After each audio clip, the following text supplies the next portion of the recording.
माऊली ज्ञानेश्वर महाराज की जय. जगद्गुरु तुकाराम महाराज की जय. जे तपो तेजाची राशी की एकायतन ज्ञानासी, जे पवित्रता तीर्थासी तीर्थ रूप. नमामि सद्गुरुं शांतं सच्चिदानंद विग्रहं पूर्ण ब्रह्म परानंद मीशमालंदी वल्लभम. नमो सद्गुरु तुकया ज्ञान दीपा, नमो सद्गुरु सच्चिदानंद रूपा, नमो सद्गुरु भक्त कल्याण मूर्ती, नमो सद्गुरु भास्करा पूर्ण कीर्ती. अखंड मंडलाकारं व्याप्तं येन चराचरं तत्पदं दर्शितं येन तस्मै श्री गुरवे नमः. जयांचे किलिया स्मरण होय सकळ विद्यांचे अधिकरण, तेची बंधू श्री चरण श्री गुरूंचे ते नमस्कारोनी आता. जे तपो तेजाची राशी की एकायतन ज्ञानासी, जे पवित्रता तीर्थासी तीर्थ रूप. ग्रंथराज ज्ञानेश्वरीच्या 4थ्या अध्यायाचा आपण विचार करतो आहोत आणि या 4थ्या अध्यायातील 62व्या क्रमांकाची ही ओवी आहे. 10व्या क्रमांकाचा जो श्लोक आहे, वीतराग भयक्रोधा मन्मया मामुपाश्रिताः बहवो ज्ञान तपसा पूता मद्भाव मागताः. या 10व्या श्लोकाचं भाष्य ज्ञानोबाराय करत आहेत. 2 ओव्यांचा विचार कालच्या पाठात आपण केला होता. इरवी परापर न शोचिती, जे कामना शून्य होती वाटा केवेळी न वचती क्रोधाचिया, जे सदा मियाची आथिले माझिया सेवा जियाले की आत्मबोधे तोषले वीतरागजी. या 2 ओव्यांचा काहीसा विचार काल केलेला आहे. ही 62व्या क्रमांकाची ओवी आहे. जे तपो तेजाची राशी का ज्ञानासी एकायतन, जे पवित्रता तीर्थासी तीर्थरूप. ओवीचा अर्थ असा होईल, जे तपो तेजाची राशी, जे तपाच्या तेजाचे पुंज आहेत, तपोरूप तेजांच्या जे कोण आहेत राशीच आहेत. कशाच्या राशी आहेत? तेजाच्या. पण कसं तेज? तपोरूप तेज. तपाच्या तेजाचे जे पुंजके आहेत, रासच आहेत. का ज्ञानासी एकायतन, तसेच ते कोण आहेत? ज्ञानाचे एकायतन, एकमेव आश्रयस्थान आहेत, एकमेव मंदिर आहेत. आयतन आश्रयस्थान आहेत. ज्ञानाचं आश्रयस्थान, एकमेव आश्रयस्थान जे आहेत. आणि जे पवित्रता तीर्थासी तीर्थरूप, आणि जे पवित्रतेमुळे तीर्थांनाही तीर्थस्थानीय झालेले आहेत. म्हणजे तीर्थांनाही तीर्थरूपच जे झालेले आहेत, म्हणजे ज्यांच्यामुळं तीर्थांना तीर्थरूपता आहे असे ते होऊन गेलेले आहेत. जे तपोचे तेजाची राशी, तपाच्या तेजाची जे काय आहेत, रास आहेत, आगर आहेत. हे पहा, तेज कोणतं तेज? तपाचं तेज. तपाचं तेज विलक्षण असतं. बरं, ते प्राप्त होणं ही काही सुलभ अशी गोष्ट नाही, अत्यंत दुष्कर आहे. जगात जे जे दुष्कर आहे ते तपानं साध्य आहे असं सांगितलेलं आहे. जे जे कठीण म्हणून सांगितलेलं आहे ना, जे जे दुर्लभ म्हणून सांगितलेलं आहे, ते सगळं तपानं काय होत असतं म्हटले? प्राप्त होत असत. त्या ब्रह्मदेवाला देखील तप तप तप असेच शब्द ऐकू आले की नाही? म्हणजे तपानच सगळं काय आहे? साध्य आहे. हा का एकाची शाटी तपीन नली, एकी सृष्टीवरी सृष्टी केली, एकी पाषाण वावनी उतरली समुद्री कटके. कशाने साध्य झालं हे सगळं? तपान. लक्षात आलं का? तप म्हणजे काय? इंद्रिय निग्रह, शीतोष्णादी जी द्वंद्व आहेत ती सहन करणं, मित आहार घेणं, याला काय म्हणतात? तप म्हणतात. तपाचं मोठं वर्णन नाथ महाराजांनी देखील भागवतामध्ये केलेलं आपल्याला आढळून येतं. तपाचे राजस तामस सात्विक असे 3 प्रकार केलेले हे आपल्याला आढळून येतात. पण या ठिकाणी जे सात्विक तप आहे त्याचा काय आहे? विचार आहे. जे त्या भगवत स्वरूपाला प्राप्त होतात ते महात्मे कसे आहेत? जे तपो तेजाची राशी, देव द्विज गुरु प्राज्ञ पूजनम शौचमार्जवम. हे झालं शारीरिक. वाचिक अनुद्वेग करम वाक्यम सत्यम प्रिय हितंचयत. आणि मनप्रसाद सौम्यत्वम मौनमात्म विनिग्रह. हे झालं मानसिक. हे काय आले? तपाचे काय आहेत? 3 प्रकार गीतेमध्ये सांगितलेले आपल्याला आढळून येतात. पुन्हा तपाचे बहिरंग तप, अंतरंग तप असेही 2 विभाग आपल्याला केलेले आढळून येतात. परमात्म प्राप्तीकरिता जे शरीर आहे, शरीर झिजवणं, याला देखील काय म्हणतात? तप म्हणत असतात. तैसा स्वरूपाची या प्रसरा लागी प्राणेंद्रिय शरीरा आटणी करणे जे विरा तेची तप. त्यालाच काय म्हणतात? तप असं म्हणत असतात. शरीर शोषणा नाव तप, ते प्रारब्ध भोगानुरूप हरिहृदय चिंतने चिद्रूप तप सद्रूप त्या नावे. नाथ महाराज म्हणतात तप. पण तप शब्दाचा अर्थ आहे तपो द्वंद्व सहनम. शीतोष्णादी द्वंद्वे सहन करणं. आणि कसं सहन करणं? चिंता विलाप रहितम. चिंता न करता आणि कुरकुर न करता काय करणं? सहन करणं. आता आलेली परिस्थिती सहन करावीच लागते. काय इलाज आहे का त्याला? लोक म्हणतात ठेविल्यानंतर तैसेची राहावे नाही तर काय करावे? काही करता येईल का? काही महत्वाचं आहे चित्ती असो द्यावे, समाधानाने राहावे. नाहीतर सगळ्यांना देव ठेवील तसंच काय करावं लागतंय? राहावं लागतंयच ना. पण त्याच्यात समाधानानं राहणं, सम राहणं, त्याला काय म्हणायचं? तप म्हणायचं. हे जे महात्मे आहेत हे तप करतात आणि तपाचं तेज त्यांच्याकडे आहे. आणि किती आहे ते? रास. जे तपो तेजाची राशी राश आहे. साधारण थोडं बहुत तप नाही करत ते. तपाच्या ते कोण आहेत? राशी. त्यांचं वर्णन केलं. जे तपो तेजाची राशी तपिनला मोप चिरंजीव कल्प वैकुंठी नांदे. आता एकादशी सारखे व्रत आहेत. ही व्रत सुद्धा आपल्या सर्वसामान्यांना जशी शास्त्रात सांगितलेली आहेत तशी करता येणं शक्य नाही. लक्षात आलं? तेवढं जरी आपण केलं पण शास्त्रोक्त पद्धतीनं तरी देखील ते काय होतं? मोठं तप होऊन जातं. हे महात्मे कसे आहेत? यांचं जीवनच काय होऊन गेलेलं आहे? तपोमय होऊन गेलेलं आहे. ते जे जे करतात ते काय आहे? तपच आहे. आता द्वंद्व सहनम, तपो द्वंद्व सहनम, द्वंद्व सहन करणं, ही व्याख्या धरून जर आपण चिंतन केलं तर संतांनी किती सहन केलं? त्यांच्या इतकं तर कोणी सहनच करू शकत नाही. तुका म्हणे तोची संत सोशी जगाचे आघात. विनाकारणाचं ज्या जगाच्या कल्याणासाठी ते प्रयत्न करत राहतात त्याच जगाने त्रास दिला तरी ते काय करत राहतात? सहन करत राहतात. तप. जे तपो तेजाची राशी. तप आणि तेजाची काय आहेत? ते राश किंवा तपोरूप तेजाच्या काय आहेत? राशी आहेत. तपाचे मूर्तिमंत जणू कोण आहेत? ते पुतळे आहेत. तपाची मूर्तीच आहे. त्यांच्या रूपानं जणू या जगामध्ये तपच वावरत आहे. जे तपो तेजाची राशी की एकायतन ज्ञानासी. एकायतन, एकच स्थान, एकच घर. कशाचं? ज्ञानासी.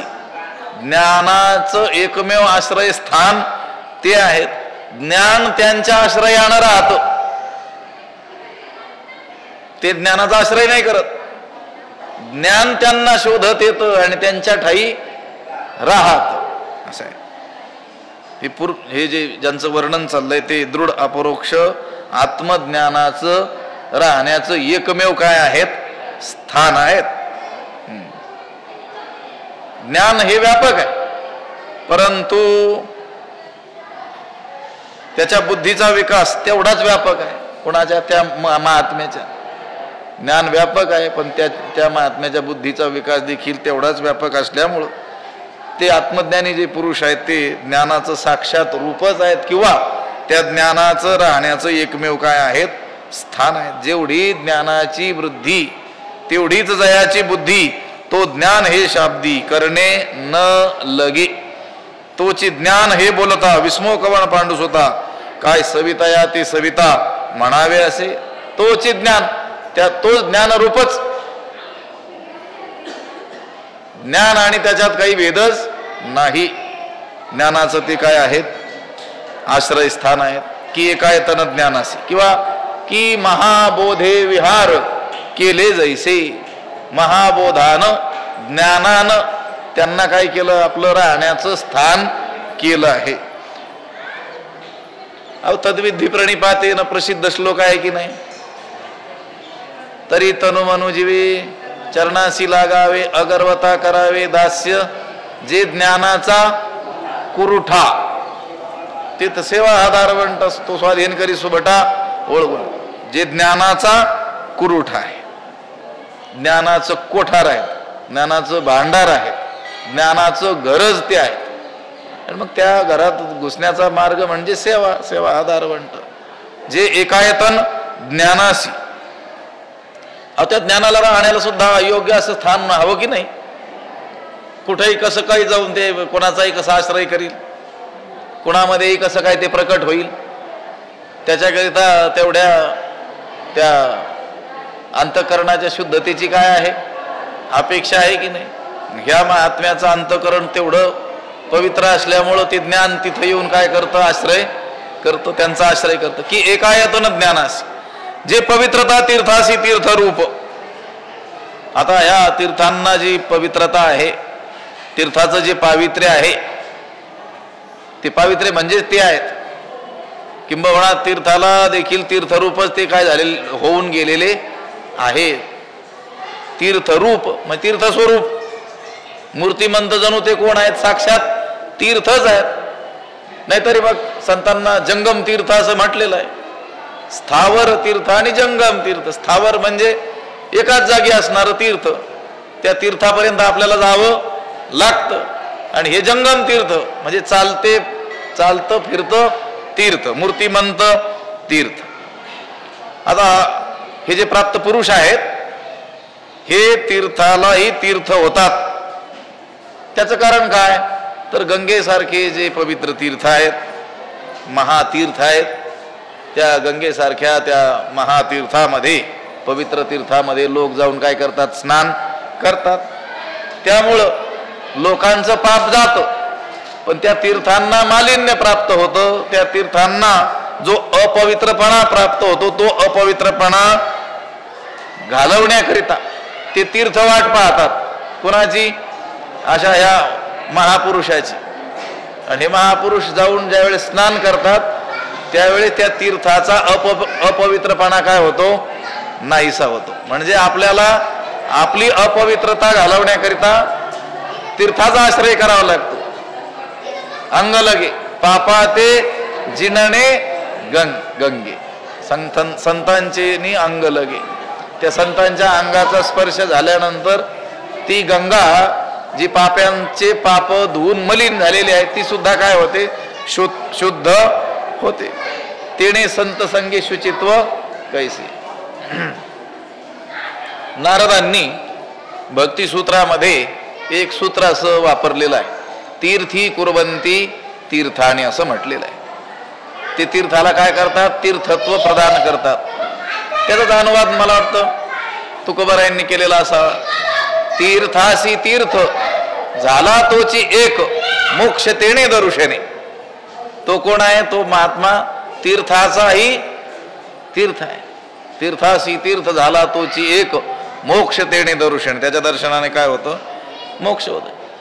आपण संतांची वचनं नेहमी म्हणत राहतो. तीर्थे तया ठाया येती पुनीत व्हावया पर्वकाळ पाया तळी वसे वैष्णवा. वैष्णवांच्या पायामध्ये पर्वकाळ वास्तव्य करतो आणि तीर्थे त्याच्या ठिकाणी येत असतात. कशाकरिता पुनीत व्हावया.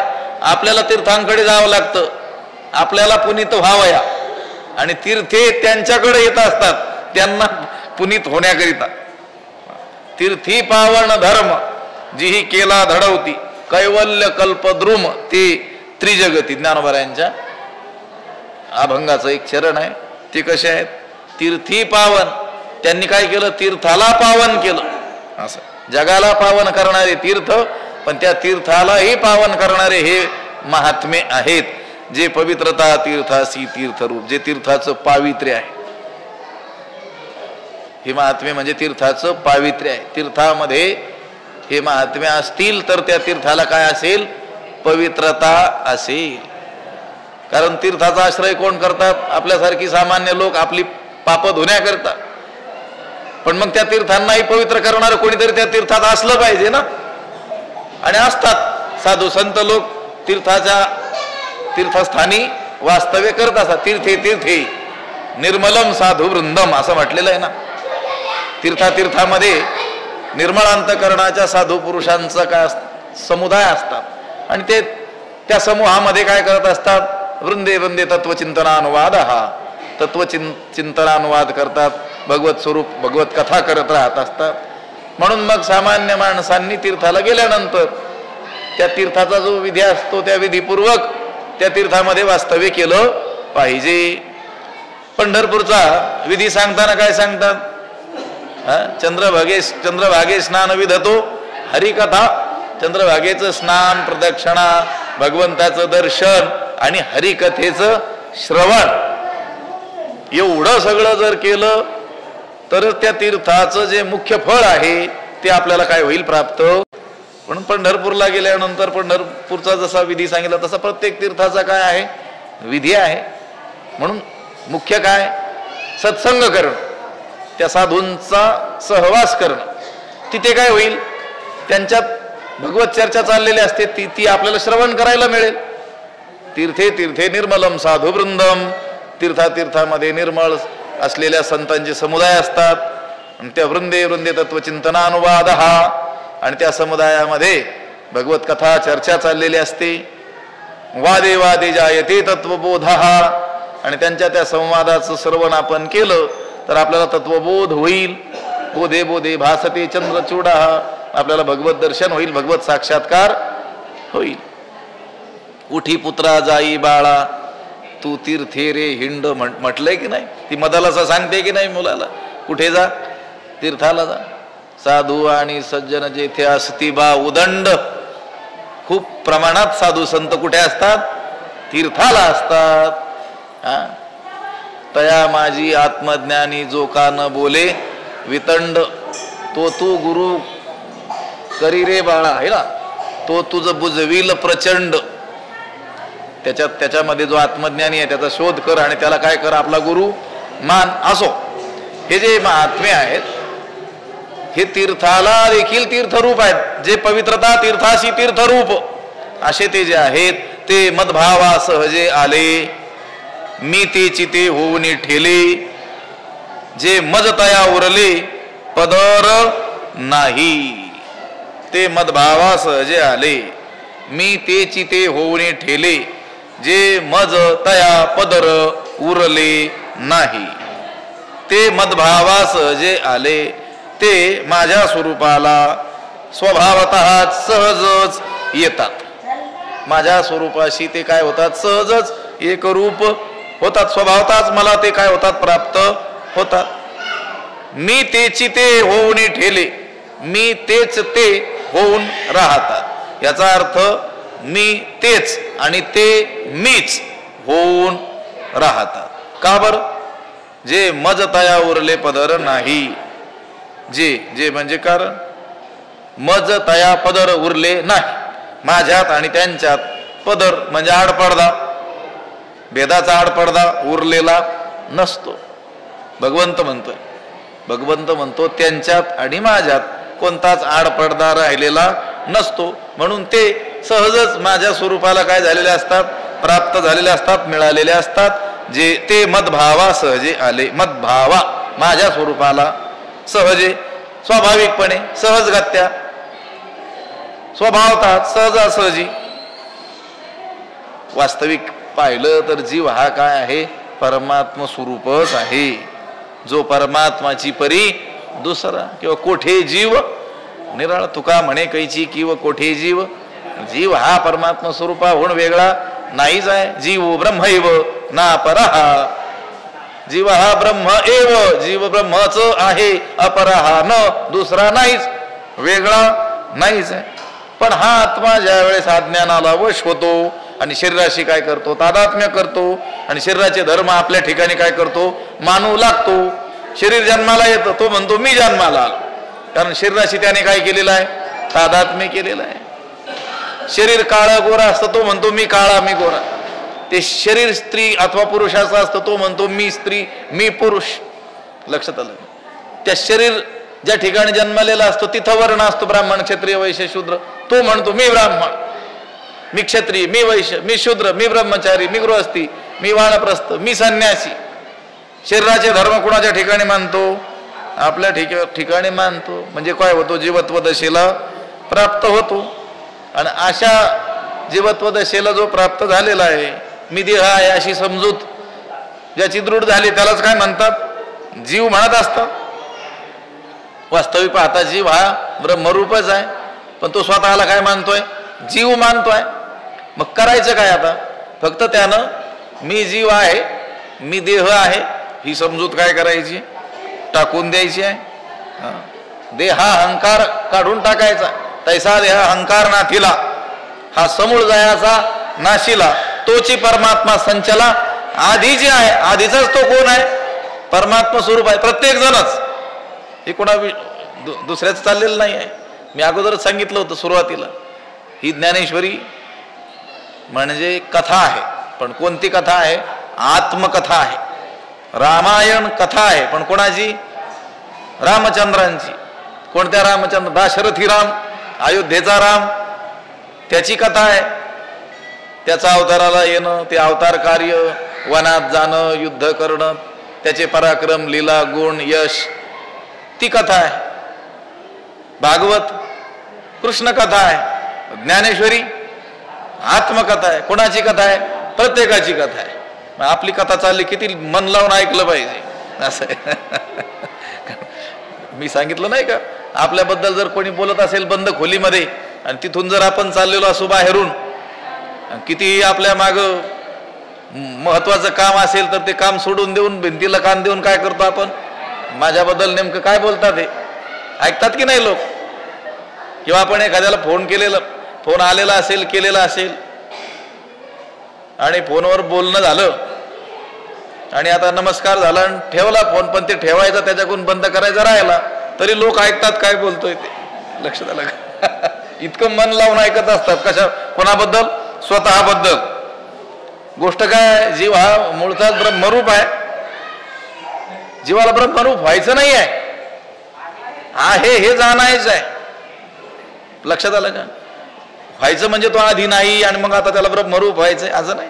तो ब्रह्मरूपच आहे. अज्ञानानं तो काय मानतोय, स्वतःला जीव मानतोय. मग काय करायचं, देह हा अहंकार जो धारण केलाय तो टाकून द्यायचा. बोललो उभी मी, तैसा देह अहंकार नाशिला नाथिला, हा समूळ जायाचा. तैसा देह अहंकार नाथिला, हा समूळ जायाचा नाशिला.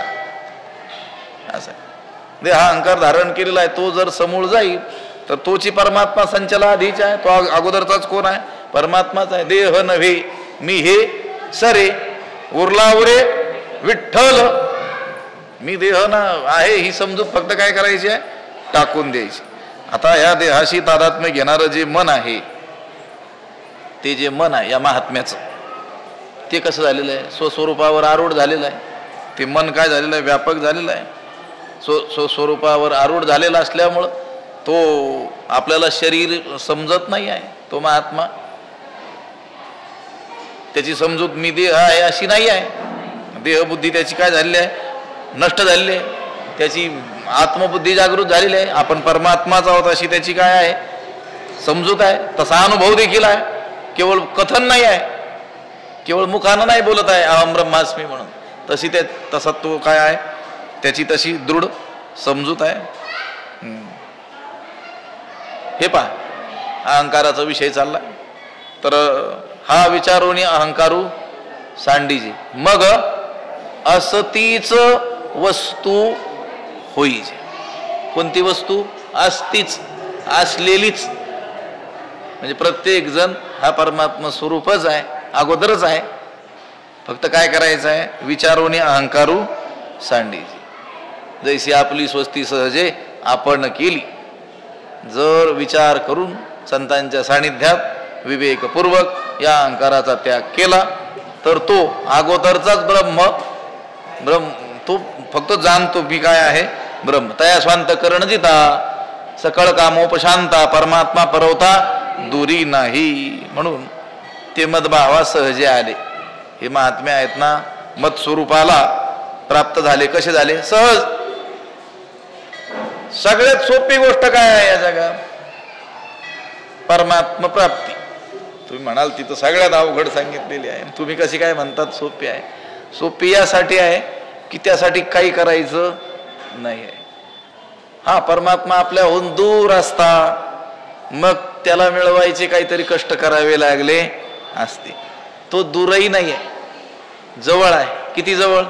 त्याच्या इतका जवळ कोणीच नाही आहे. तो आपलं काय आहे? स्वरूपच आहे. बरोबर. जवळ आहे परी भेटे ना, अशी गंमत जीवाची झालेली आहे. जवळ असता जगजीवन. लक्षात आलं? जवळ आहे म्हणजे तो प्रत्येकाचं काय आहे? स्वरूपच आहे. पण आपण अज्ञानानं आपल्याला काय मानलेलं आहे? देह मानलेलं आहे. परमार्थ म्हणजे दुसरं तिसरं काही नसून समजुतीत बदल होणं, यालाच काय म्हणतात? परमार्थ. जगत सत्य आहे ही जी आपली चुकीची समजूत आहे, ती समजूत फक्त योग्य समजूत करायची की हे जगत सत्य नाही. लक्षात आलं का? मी देह आहे ही काय केलेली आहे आपण? चुकीची समजूत करून घेतलेली आहे. काय करायचं? फक्त त्या चुकीच्या समजुतीचा त्याग करायचा. तो परमात्मा स्वरूप आहेच आहे. हे महात्मे भगवत स्वरूपाला जे प्राप्त झाले, भगवंत म्हणतात ते मदभावा सहजे आले. ते माझ्या स्वरूपाला सहजगत्या मदरूप होण्याकरिता, परमात्मा स्वरूप होण्याकरिता त्यांना काही कष्ट पडले नाहीत. आता जी गोष्ट क्रियेने होते, जी गोष्ट करावी लागते, क्रिया करावी लागते, तिच्यामध्ये सहजता नसते. तिच्यामध्ये काय असतात? कष्ट असतात. जी गोष्ट करावी लागते तिच्यात काय असतात? कष्ट असतात. कर्म म्हटलं की त्याच्यात कष्ट आलेच आले. तैसी कर्मे क्लेशाकारे. कर्म कसे आहेत? क्लेश देणारीच आहेत. कोणतं का कर्म होईना, इथून इथपर्यंत जाण्याचं का होईना, पण कष्ट थोडे बहुत का होईना पण त्याच्यामध्ये आहेत. पण ज्ञानात कष्ट नाहीत. माझं बोलणं लक्षात येतंय? देव प्राप्त करायला कर्म करायचं नाही आहे. कर्म करावं लागेल तर कष्ट आहेत. देव प्राप्त करायचं म्हणजे काय करायचं? समजून घ्यायचं. आता समजुतीला कुठं कष्ट आहेत? समजुतीला काही कष्ट आहेत का? आता विषयांतर होईल किंवा विस्तार अधिक होईल, हे सगळं समजुतीवरच चाललेलं आहे जगामध्ये. जगातील लोकांनी आपल्याला जे दुःखी मानलेलं आहे ना, ते समजुतीनंच मानलेलं आहे. आता आपण एवढी जी माणसं इथं उपस्थित आहोत ना, आता जर आपण चुकीचा विचार करू तर 2 मिनिट विचार केल्यानंच आपल्याला वाटेल आपल्या एवढा दुःखी या जगात कोणीच नाही. तसा उलटा विचार जर करायला लागलो आणि संतांनी सांगितलं तसा जर विचार करू जाऊ तर 2च मिनिटात आपण असं मानू की माझ्या इतका सुखी या जगात कोणीच नाही. सगळी गोष्ट कशावर आहे? समजुतीवरच चाललेली आहे. लक्षात आलं? हे सगळं जीवाला जे 84 लक्ष योनीमध्ये भ्रमण करावं लागतंय, दुःख भोगावं लागतंय, ते कशामुळं? समजुतीमुळं. काय समज करून घेतलं त्यानं? मी जीव आहे. मग जीव आहे तर भोग, मग कष्ट. देह जन्मतो हा म्हणतो मी जन्मतो. देहाच्या दुःखाला काय म्हणतो? माझं दुःख. देवसंबंधींच्या दुःखाला सुद्धा काय म्हणतो? पुढिलाचे ओझे आपल्या माथा घ्यायचे तरी का न दाटीजे धनुर्धरा. हे पहा, क्रियेत कष्ट आहेत, ज्ञानात कष्ट नाहीत. आणि जीव ब्रह्मैक्य जे होतं म्हणजे जे जाणलं जातं ते कशानं? ज्ञानाने.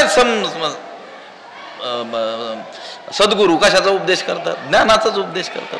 काही करायला लावतात का? ते काही करायला नाही लावत, उलट करायचं थांबवतात. लक्षात आलं? काही खटपट वावगी करू नको असं सांगतात ते. फक्त समजून घे की हे असं असं, इदम इत्थम, हे असं आहे, हे असं आहे. संत असं सांगत असतात. ज्ञानात कष्ट नाहीत आणि ज्ञानानं जीव ब्रह्मैक्य होत असतं. 9व्या अध्यायामध्ये सुरुवातीला असं म्हटलंय की नाही, ऐसे सुलभ आणि सोपारे वरी परब्रह्म. कसं आहे ते?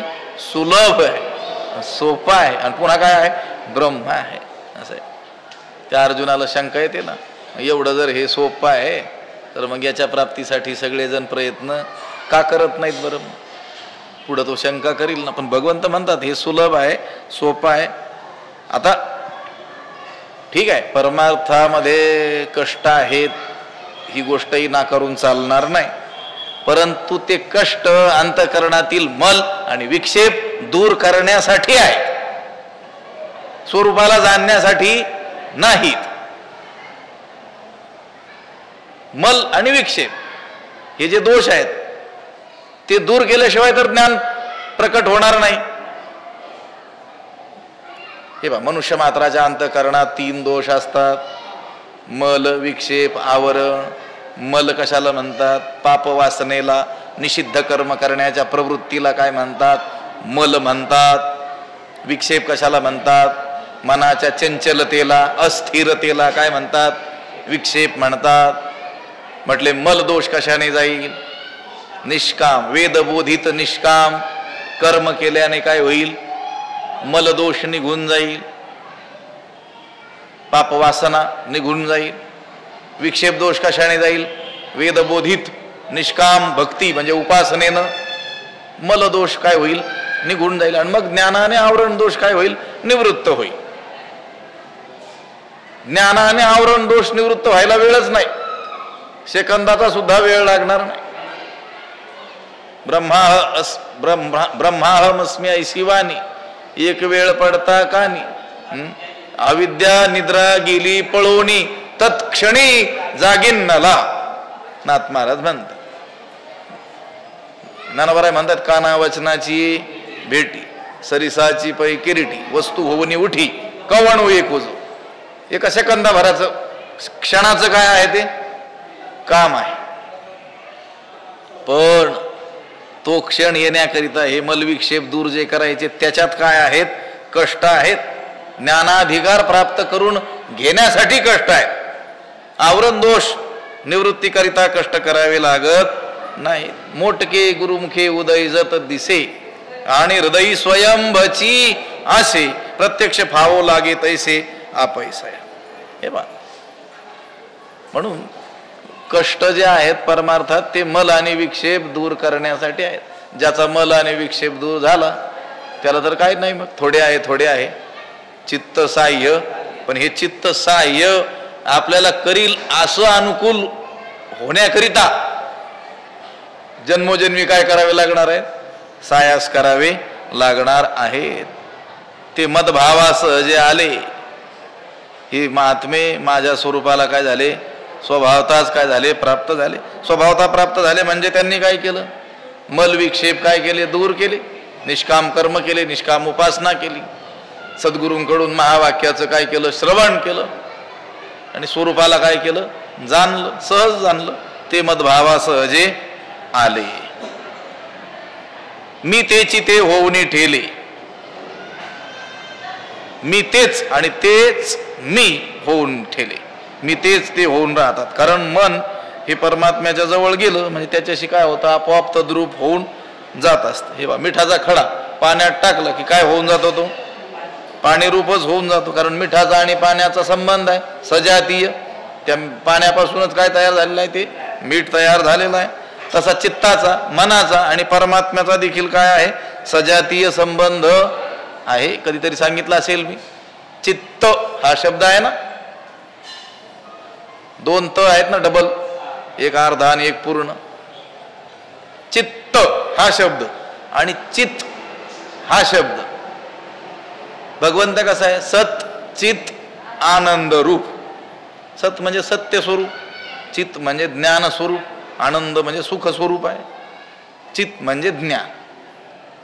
म्हणजे चित हे परमात्म्याचं काय आहे? स्वरूप आहे. चित म्हणजे परमात्मा. आणि चित्त शब्दात काय आहे? चित्त शब्द आहेच आहे, पण आणखीन एक तकार आहे. एक तकार जर काढला तर त्या चित्ताचंच काय होतं? चित. चित म्हणजे परमात्मा. तकार काय आहे? भाष्यकारांनी सांगितलेलं आहे. चित्तम चित इति विजानीयात् तकार रहितो यदि तकारो विषयाध्यासः. चित्तच चित आहे, म्हणजे चित्त म्हणजे मन, मनच राम आहे. चित्तच चित आहे, फक्त एक तकार जास्त आहे. म्हटले तकार काय? विषयाध्यासः. त्यानं जे या देहादिकाशी तादात्म्य धारण केलेला आहे, हा आहे तकार. तो तकार काढला की त्या चित्ताचंच काय होतं? चित. संत म्हणतात की नाही, मन हे राम झाले, मन हे राम झाले, प्रवृत्ती ग्रासूनी कैसे निवृत्तीसी आले. म्हणजे मन हे रामच आहे, पण त्या देहादिकाशी आसक्ती केली म्हणून ते काय झालं? बाजूला झालं. त्या दोघांचा संबंध कसा आहे? सजाती आहे. मग ते मन जितकं त्या देवाच्या जवळ जाईल तितकं त्याच्यात काय होऊन जाईल? विलीन होऊन. भगवंत म्हणतात की नाही, मन मना भव मद भक्त. तू मन हे मीची करी. तू काय कर?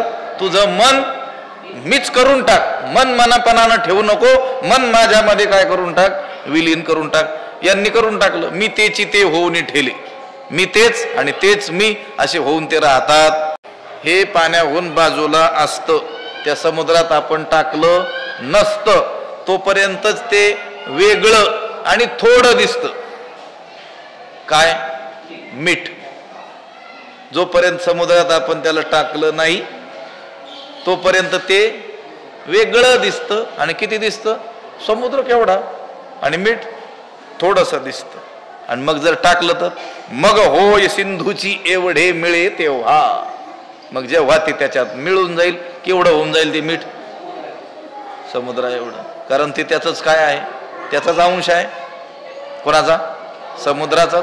तसंच मन संसाराचं चिंतन सोडून भगवंताचं चिंतन करील तर ते काय होऊन जाईल? भगवत स्वरूपच होऊन जाईल. कोण? मन. तसंच मी तेची ते होऊनी ठेले. लक्षात आलं का? तैसे संकल्पोनी काढिले मनाची चैतन्य, जयाचे मनाची चैतन्य झाले. तैसे एक दिवशी परिव्यापिले, तेने एक दिवशी परिव्यापिले लोकत्रय. तिथल्याच होव्या पुढं आपल्याला चिंतन करायचं आहे 5व्या अध्यायामध्ये. आता जी उभी सांगितली मी दृष्टांताची, जैसे समुद्री लवण न पडे तव वेगळे अल्प आवडे, मग होय सिंधूची एवढे मिळे तेव्हा. तैसे संकल्पोनी काढिले जयाचे मनची चैतन्य झाले, तेने एकदिशीय परिव्यापिले लोकत्रय. जोपर्यंत ते मन रूपाने आहे तोपर्यंत ते एकदिशी आहे. तुमचं मन, माझं मन, याचं मन, त्याचं मन. पण जेव्हा संकल्पोनी काढिले, त्या संकल्पापासून त्याला काय केलं? बाजूला काढलं. जयाचे मनची चैतन्य झाले आणि ते मन चैतन्य स्वरूप होऊन गेलं. त्याच वेळेस त्यानं काय केलं? लोकत्रय व्यापिले. केवढं होऊन गेलं? देव एवढंच होऊन गेलं, ब्रह्मा एवढंच होऊन गेलं. आणि मग वेगळं राहिलं का? तुमचं मन, माझं मन, याचं मन, त्याचं मन वेगळं राहिलं का? नाही राहिलं. लक्षात आलं का? म्हणून मी तेची ते होऊन ठेले, जे मज तया उरले पदर नाही. कारण त्यांच्यात आणि माझ्यात भेदाचा आडपडदा उरलेला नाही, पडदा राहिलेला नाही. ते मदभावाला काय झाले आहेत? प्राप्त झालेले आहेत. याचा अर्थ ते केवळ माझ्या चिंतनात राहतात आणि मी आणि ते एक आहेत अशा एकात्मज्ञानाच्या भावनेत राहतात असं नाही, तर ते अनुभवानं मीच होऊन गेलेले आहेत. फक्त ते चिंतन करत राहतात देव आणि आम्ही एक आहोत एवढं नाही. ते खरोखरच कोण होऊन गेले? मी होऊन गेलेले आहे. ती व्यामातया परस्परे बाहेरी नामाची अंतरे वाचोनी आतुवट वस्तू विचारे मी तेची ते, मी तेची ते. लक्षात आलं का? जे मजतया उरले पदर नाही, सांगे पितळीची गंधी काळीक, जै फिटली होय निशेख तै सुवर्ण काय अनिक जोडू जाई. जे उदाहरण दिलं ज्ञानोबा यांनी, पण हा दृष्टांत जरा विषम आहे. गुरुनाम गुरु मामासाहेबांनी सांगितलेला आहे. हा दृष्टांत विषम आहे. ज्ञानोबा यांनी केवळ व्यवहारापुरता हा दृष्टांत सर्वांना माहीत असलेला असा दिलेला आहे. ओवीचा अर्थ आपण पाहूया. सांगे जै पितळेची गंधी काळीक, निशेष फिटली होय तै सुवर्ण अनेक जोडू जाईजे काही. सांगे सांग बरे. जै जेव्हा पितळेची गंधी काळीक, पितळाचा कळकटपणा, निशेष फिटली होय, संपूर्ण ज्यावेळेस काय होईल, नाहीसा होईल. पितळात काय आहेत? दोन दोष आहेत. ते काय होतं, काळं पडतं. गंज आणि काळेपणा हे दोन दोष कशात आहेत? पितळामध्ये आहेत. ते जर पूर्णपणे नाहीसे करता आले तै सुवर्ण अनेक जोडू जाईजे काही. तर मग सोनं आणखी निराळं प्राप्त करून घ्यावं लागेल का? त्याला सोनं म्हणून वापरता येईल, पण हे दोन दोष त्याच्यातील काय करावे लागतील? काढून टाकावे लागतील. गंधी काळीक, गंज कलंक, कीट, कळकटपणा, गंज आणि काळेपणा. सोनं आणि पितळ यांचा रंग कसा आहे? सारखा आहे, पण तरी देखील त्यांच्या किमतीत काय आहे? मोठा फरक आहे. हा विषम दृष्टांत दिलेला आहे. ज्ञानोबा म्हणतात, म्हणजे मामांनी असं लिहिलेलं आहे. ज्ञानोबा म्हणतात त्या पितळातील गंजणे आणि काळ पडणे हे दोन दोष जर काही करून बाजूला करता आले तर दुसरं सोनं आणण्याची काही गरज आहे का? गरज नाही. हा दृष्टांत दिला. तैसे यमनियमी कडसले, जे तपोज्ञाने चोखाळले, मी तेची ते झाले येथ संशयो कायसा. तैसे जे यमनियमी कडसले, तपोज्ञानी चोखाळले, मी तेची ते झाले येथ संशयो कायसा. तैसे त्याप्रमाणे या दृष्टांताप्रमाणे जे यमनियमांनी शुद्ध झालेले आहेत, यम आणि नियम यांचं आचरण करून जे शुद्ध झालेले आहेत, तपोज्ञानी चोखाळले, तपाने आणि ज्ञानाने चोखाळले, शुद्ध झाले, उज्ज्वल झालेले आहेत, आणि त्यांचं तेज वाढलेलं आहे. मी तेची ते झाले, त्यामुळं मी होऊन गेलेले आहेत, मद्रूप झालेले आहेत. येत संशयो कायसा, यात काही संशय असण्याचं काही कारण नाही. तैसे त्याप्रमाणे कोणत्या साधनांनी त्या परमेश्वराची प्राप्ती त्यांनी करून घेतली हे याच्यातून सांगतात. यमनियमी कडसले, यमनियमांनी, यम आणि नियम यांनी काय झाले? ते शुद्ध झाले. यम नियम हे अष्टांग योगातील काय आहेत? पहिली दोन अंग आहेत.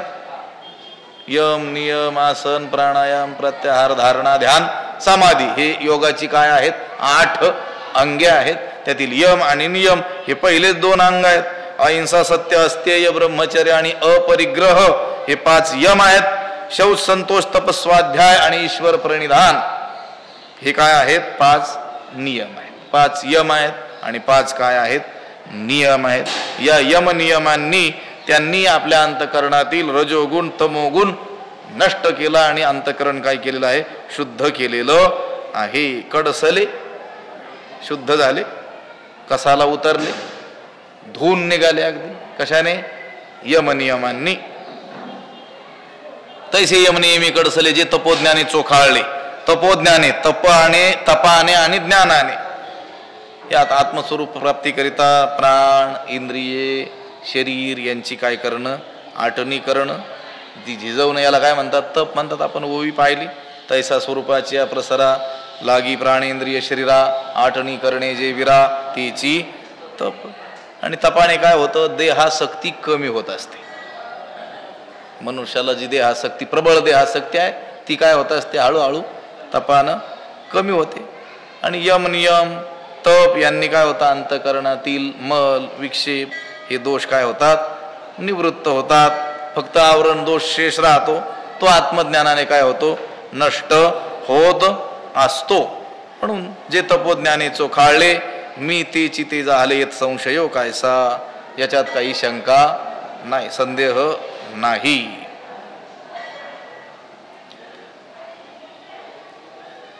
आणि यमनियमांचे डोंगर अभ्यासाचे सागर क्रमोनी हे पार पातले ते.